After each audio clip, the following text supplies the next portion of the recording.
Yung hapon, Negros. Ini ang Digicast Negros X. Ang nagapanguna nga napulo ka mga balita sa Negros, ang amo ni kadulong sa inyo. Update ninyo kami via Facebook, YouTube, kag sa amon nga website www.digicastnegros.com. Kag sana kayo malantaw sa kay Channel 11 sa Kabangkalan City, Himamaylan City, kag Banwasang Ilog. Kag yari na ang top 10 nga mga balita sa Negros, subong adlaw.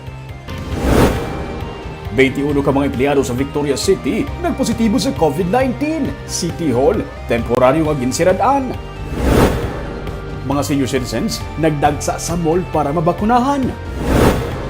Mga fragments ng slug na recover sa bangkay ni Provincial Consultant Marton Cue matapos ginig-zoom. 12 pagid ka mga dugang empleyado sa Kapitolyo nagpositibo sa COVID-19. Kag sa Good Vibes, asosasyon sa mga mangunguma sa Barangay Patag sa Silay nagasupply sa mga utan sa higante nga fast food chain. Isa, Digicast Negros X.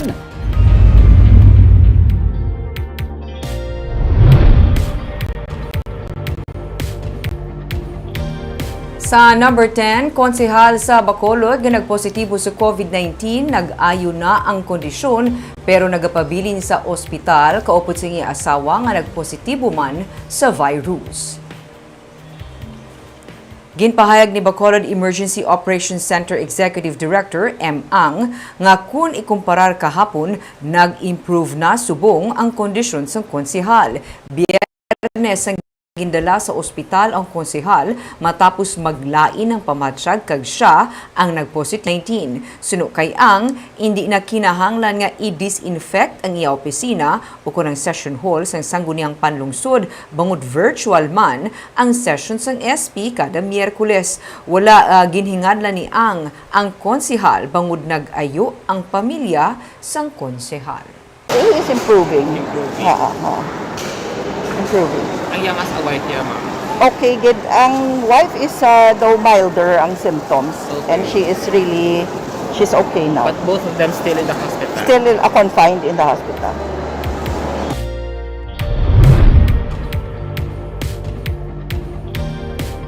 Sa number 9, sa Banwasang Isabela, isa ka lalaki nga nagainom upod sa iyangan, patay sa pagpaniro. Nagainom lang sa sulod sa payag sa barangay Gintuban sa Isabela sa Domingo sang gabi ang 28 anyos nga si Ryan Santa Ana upod sang iaabyan sang gulpi lang mag-abot ang magtiyo kagalayon niya gintiro si Santa Ana. Sunod sa PNP, ang biktima may igo sa bala sa iyang ulo kag batiis. Napatay sa ospital pagkasunod ga adlaw si Santa Ana. Wala naman masamaran ang iyang upod. Ang nagtiro sa biktima maging kilala kay Jimmy Sumagaysay samtang ang iya naman hinablos nga si Arvin. Ang yarat naman sa iyang tupad sang natabo ang pagpaniro kay Santa Ana. Nakapalagyo ang duha. Ginahibalo pa sa PNP kung anugid ang motibo sa pagpatay kay Santa Ana. Kaso nga murder ang ipasaka sa PNP batok sa duha ka suspect nga karon at large.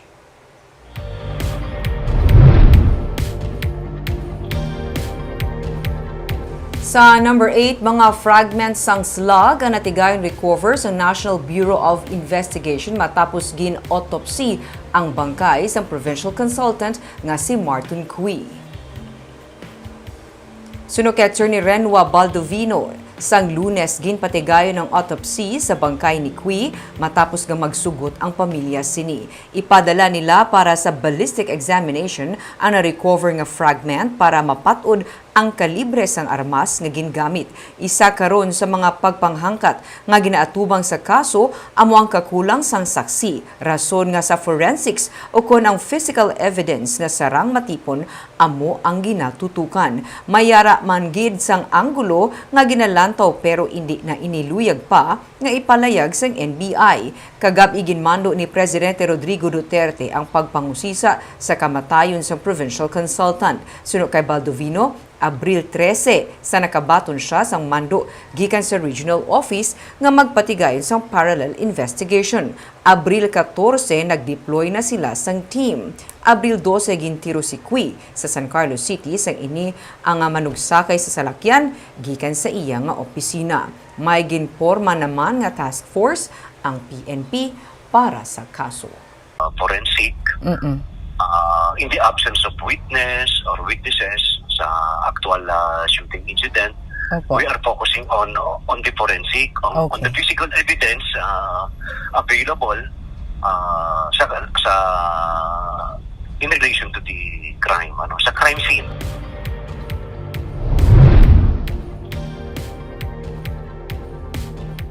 Sa number 7, mga returning residents ginabisuhan nga siguraduhon ang schedule sa flights para hindi mag-expire ang negative RT-PCR test result nga isa sa mga travel requirements. Gipahayag ni Bacolod Councilor Cindy Rojas nga madamo sa mga returning residents ang nagdangop sa ila talatapan matapos nga last minute gina-cancel sang airline ang ila nakabook nga flight. Gani kung sa iluhon ang ilang flight schedule sa marason nga adlaw, maga-expire na ang ilang negative RT-PCR test result nga dapat within 72 hours lang ginkuha ang test ang ilang flight. Suno kay Rojas, kada adlaw isa lang ka airline na mayara sang flight humalin Bacolod bagad to Manila kag pabalik. Lunes, Biyernes kag Domingo ang Philippine Airlines, Martes kag Huwebes ang Cebu Pacific, kag Miyerkules kag Sabado ang Air Asia. Ini nga schedule ang dapat nga basihan sa mga returning residents sa ilang pagpabook sang ilang mga flight pakadto Bacolod kag Manila. Habalon sila na Tuesday night or Tuesday bi nga adlaw nga ay gin-cancel gali ang flight niyo kay tungod may problema with the LGU. Ang ginarason nila per me may problema with the LGU or may amo na bla kung ano dang ila marason da So they will not say outright man that they booked you but there are no flights on that certain days. Di syempre kung ikaw nga may flight ka on a Wednesday, ang imo yang abi mo may Wednesday ka nga flight, so nagpa-swab ka to ya let's say Sunday.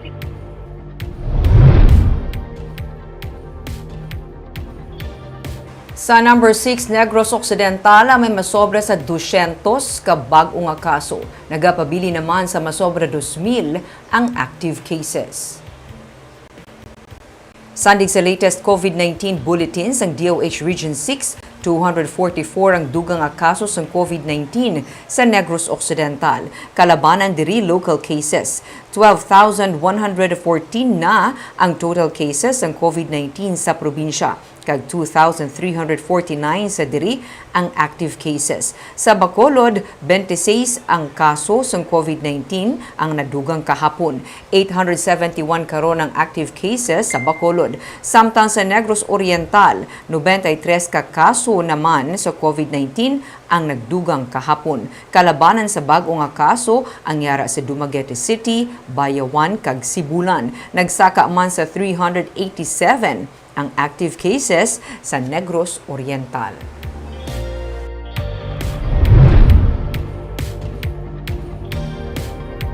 Sa number 5, mga senior citizens ang nagdagsa sa shopping mall para magpabakuna. Bacolod EOC nagtala na naman sa waiting list para sa mapabakuna. Yaring report ni Marty Go. Isa sa mga nagpila sa vaccination center sang Bacolod City sa SM City Mall ang 71 anyos nga si June King. Suno sa iya, ginhaylo siya sang iya pamilya nga magpabakuna kontra COVID-19 agud maproteksyonan ang bilog nila nga pamilya sa makatalagam nga epekto sang virus. Kaya mga kabataan kung nagpabakuna na una, encourage nila kung mabakuna man. Luyag naman sang 70 anyos nga si Teresita Carnaje nga magpabakuna para mahimos siya kag mapasiguro nga may resistensya ang iya lawas batok sa virus. Para na may peace of mind man nila. Hindi tamalatnan. Ginkakibot ni Bacolod Emergency Operations Center Executive Director M. Ang pagdagsa sang madamo nga mga senior citizen subong nga adlaw. Sa una nga adlaw sang vaccination center kahapon, 200 lang kuntani ang target nga mabakunahan pero nagsobra sila sa target. Suno kay Ang, nagapakita ini nga madamo na ang nagapati sa pagpabakuna kontra COVID-19. We overshot our target. We targeted for the first day 200 ka senior citizens supposed to be ang i-cater ta or 200 jobs to be made supposedly yesterday. Ang total tanga na inoculate is 291. So nag-overshoot kita by 91 persons. Kay may mga iban nga hindi pa nila schedule pero nagkadto lang sila. So we accommodated them sang natapos na ang may slot gidya nga officially naka-schedule kahapon. Ginahatagan sang petsa kung saan makapadulong sa vaccination center ang mga damlag pa nakaparehistro na nga mga senior citizens kag persona nga may mga balatian. Hindi kuntani mag-accommodate sang walk-ins pero bangod sang pagdagsa sa mga luyag magpabakuna, nagbutang ang EOC sang waiting list pero sarang lamang sila mahatagan sang bakuna kung naubos na ang mga nakaparehistro sa amo nga adlaw kag kun may bilin pa nga bakuna. Marty Go para sa Digicast Negros.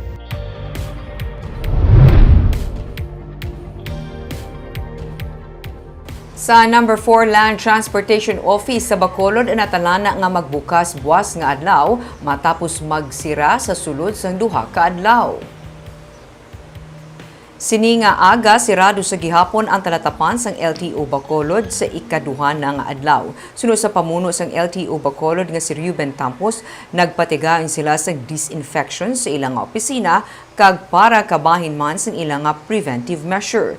Ang isa nila ka staff ang may close encounter sa isa ka persona nga nagpositibo naman sa COVID-19. Pero sini nga hapon nagwa ang resulta sang swab test. Pero sang kainas ang aga, nagwa ang resulta sang swab test sang empleyado kag siya ang negatibo sa virus. Gani buwas magabalik ang operation sang LTO.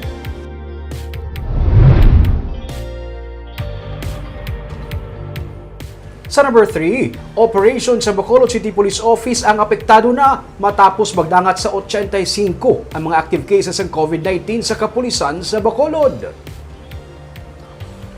Naglabot na sa 85 ang COVID-19 cases sa Bacolod City Police Office matapos madugangan sang napulo kadugang ang mga kaso subong adlaw. 3 ang gikan sa Mobile Patrol Unit, 2 sa Police Station 9 kag 10, kag isa naman sa Police Station 3, 8 kag headquarters. Sunod kay Police Lieutenant Liberty Injape, spokesperson sa BCPO, may kabudlayan na gidman karon sa bahin sa BCPO bangod sa may mga police stations nga madamo sang pulis ang gin-quarantine bangod sa pagpositibo sa virus. Ang Police Station 4 ang may 15 tanan ka mga pulis nga nagpositibo sa COVID-19. Kag napulo naman ka pulis ang nagpositibo sa Police Station 10. May augmentation naman sunod sa kainjapi sa siningang mga police stations para mapadayon lang ang operation. Pagatalakayon man sunod kainjapi sa ilang pagsinapol, in kaso magsaka pagid ang active cases, kag kun bala kinahanglan na ang augmentation sa pulis sa BCPO gikan sa lain nga unit. Iyaman gindugang nga masarangan pa man ini sa karon bangod sa may mga field training police nga nag-assist sa BCPO pero kung maglabot na sa isa ka gatos ang active cases, mahimo kinahanglan na ang augmentation sunod sa kay Injape. Siyempre nagabot na yan din kahit paano, sa paano na apektuhan din ang aton na operation, no? Pero gina-augment na sila nga to. Kadayon na aton na pag-monitor ng ilang mga operations sila kay kung mag-alang-alang din ang headquarters personnel amo man ang nag-alalay o nag-supervise kasi nag-augment ang ilang mga kinanglanon. Ang mga clearances din nila makuha sa GMO. Mga indigency, mga certification, din lang sa GM. Sa number 2, may 12 ka nagpositibo sa COVID-19 sa mga empleyado sa gobyerno probinsyal. Inisandig sa resulta nga nagwa subong nga adlaw suno kay Attorney Rayfrando Diaz ang Provincial Administrator. Nalakip sa nagpositibo si Attorney Jafet Masculino, ang Provincial Agriculturist. Suno kay Governor Eugenio Jose Lacson, may 5 nga gikan sa Provincial Health Office ang nagpositibo kag isa ka nurse nga na-assign sa Mambucal Facility. Suno kay Renelo Lastiere, may 2 man nga nagpositibo sa talatapan sang Safety and Security Division. Damlag pa may 12 na ka-empleyado sa Kapitolyo ang ginreport nagpositibo sa virus. Suno kay Provincial Administrator Rayfrando Diaz, padayon ang pagpatuman sang contact tracing kag ang pagsunod sang protocol. Padayon man ang paghatag sang serbisyo sa tunga sang doble nga paghalong sang mga empleyado. Kung dito may nag-positive, we do the decon procedures. Kagbaga mo na ang contact trace is swab tanan, and then pagtapos nila nag-negative, report back to work. It's like walking in the minefield every day, reporting for work, because you never know the next person beside you or the documents that you hold Nabasi may virus. So, Kaag sa numero 1 sa mga balita, subong nga adlaw.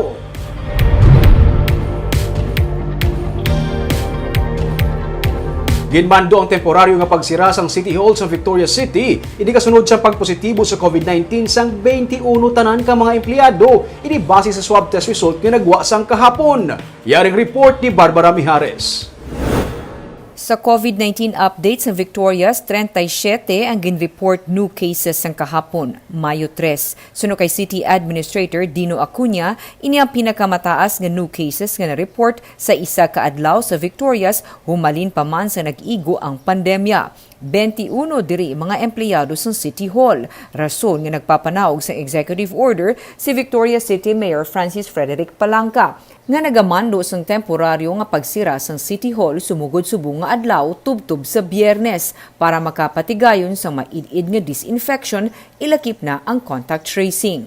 21 were city employees. Sige, contact tracing, sige, pasulod sa quarantine facility sa swabbing sang tanan nga mga suspected may mga probables tamon bala. May aga na kami nga dan ongoing 4-day work and then 1 ng work at home. Suno kay Mayor Palanca, mayara sang super spreader. May isa ka baligyaan sa kilid sa City Hall nga masami ginatambayan sa mga empleyado. May nagpositibo sa virus sa sining baligyaan. Suno sa alkalde, importante nga sa mas madali nga panahon matap na ang paglapta pagid sang virus sa mga empleyado kag bisan pagani sa mga nagabisita sa City Hall para magtransaksyon.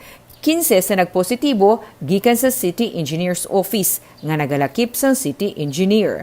6 naman sa General Services Office. Yung super spreader kami. Dito sa City Hall, ang gabaligyan ito may jam dito, gabaligyan ito siya ng kape. Dinatambayan natin sa mga taga-City Hall. Hold wala na yung sila. Kaya the contact tracing ito, may nag-identify ng contact tracers na. Padayon ng swabbing. Sa karon, 85 ang active COVID-19 cases sang syudad. Sa Good Vibes, kooperatiba sang mga mangunguma sa Barangay Patag sa Silay City ang nagasupply sang utan sa isa ka higante nga fast food chain. Yaring report ni Romeo Subaldo. Kung may buligikan sa gobyerno, layo ang madangatan sa mga mangunguma. Ining natabo sa Barangay Patag United Organic Farmers Association o kun bapaw pa. Sa tuanay, malabutan pa sang duha ka adlaw antes matransport sa mga mangunguma diri ang ilang nga produkto sa dalan kag para matransport sa merkado. Pero bangod sang bulig ni ani Governor Alfredo Marañon Jr., Office of the Provincial Agriculturist kag Public Information Office, tigayon nga natagaan sang atensyon ang ilang nga kahimtangan. Ang sadtuan ay duha ka adlaw nga pagtransport sang utan kag paghakwat sang sinako-sako nga mga utan karon posible na nga matabok kasulod lamang sang 1 ka minuto. Ini pinaagi sa cable car nga ginpahimo para sa ila.